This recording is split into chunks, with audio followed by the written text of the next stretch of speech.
அனைவருக்கும் வணக்கம். தற்குறி விஜய் ரசிகர்களுக்காக இந்த வீடியோ. அதாவது என்னன்னு பார்த்தீங்கன்னா, நேற்று விஜய் அவர்கள் ஒரு பதிவை போட்டிருக்காரு ட்விட்டர்ல, எக்ஸ் தளத்துல. தன்னுடைய ரசிகர்கள் கோவை வந்தப்ப எந்த மாதிரி நடந்துக்கிட்டாங்க அப்படின்னு சொல்லிட்டு குறித்து, அவர்கள் இனிவரும் காலங்கள்ல எப்படி நடந்துக்கணும் அப்படிங்கிற ஒரு வீடியோ போட்டிருக்காரு.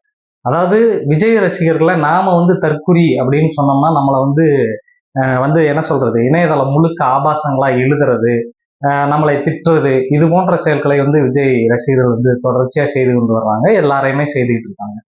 இப்ப விஜய் அவர்களே சொல்லியிருக்காரு, நீங்க இந்த தலைக்கவசமின்றி வாகனங்கள்ல வேகமா போறது, பாதுகாப்பு குழுவினரை மீறி வாகனங்களின் மீது ஏறுவது, குதிப்பது, தாவுவது போன்ற செயல்களை எல்லாம் செய்யக்கூடாது அப்படின்னு சொல்லிட்டு விஜய் அவர்கள் ஒரு பதிவை போட்டிருக்காரு.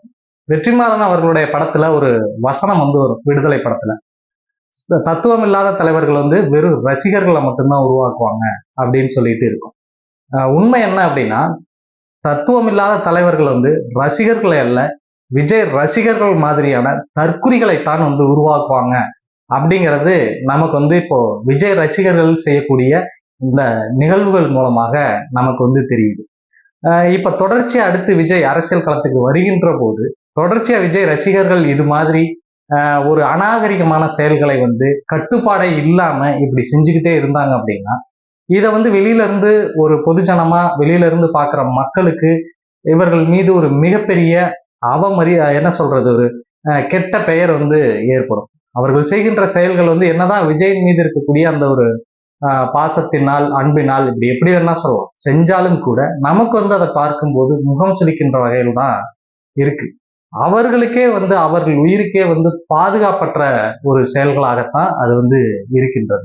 முதலில் ஒரு தலைவன் அப்படிங்கிறவன் எப்படி இருக்கணும், முதல்ல ஒரு தனி மனிதனை தலைமை ஏற்காம நல்ல தத்துவத்தை பார்த்து அந்த தத்துவத்தை தலைமை ஏற்கணும் அப்படிங்கிற மாதிரியான விஷயங்கள். அரசியல் அப்படிங்கிறதே நல்ல கொள்கைக்காகத்தான் அரசியல். அந்த நல்ல கொள்கையை எவன் முன்வைக்கிறானோ அவன்தான் தலைவனை தவிர, முதலில் தலைவனை தேடிவிட்டு பின்பு அவனிடம் தத்துவத்தை தேடுவது அரசியல் கிடையாது. முதலில் தத்துவத்தை தேடணும், அதன் பிறகு அந்த தத்துவத்தை எவன் முன்வைக்கிறான்னு பார்த்து அவனை தலைமை ஏற்கணுமே தவிர, இப்படி ஒரு சினிமா மனநிலையில அதை அப்படியே அரசியல் களத்துக்கு கொண்டு அவர் வந்துட்டா நல்லது நடந்துரும், இவர் வந்துட்டா நல்லது நடந்துரும் சொல்லி ஒரு ரசிக மனநிலையில வாக்குகளை செலுத்தினா இந்த நாடு மீண்டும் மீண்டும் நாசமாத்தான் போகுமே தவிர மாற்றம் என்பது துளியும் ஏற்படாது.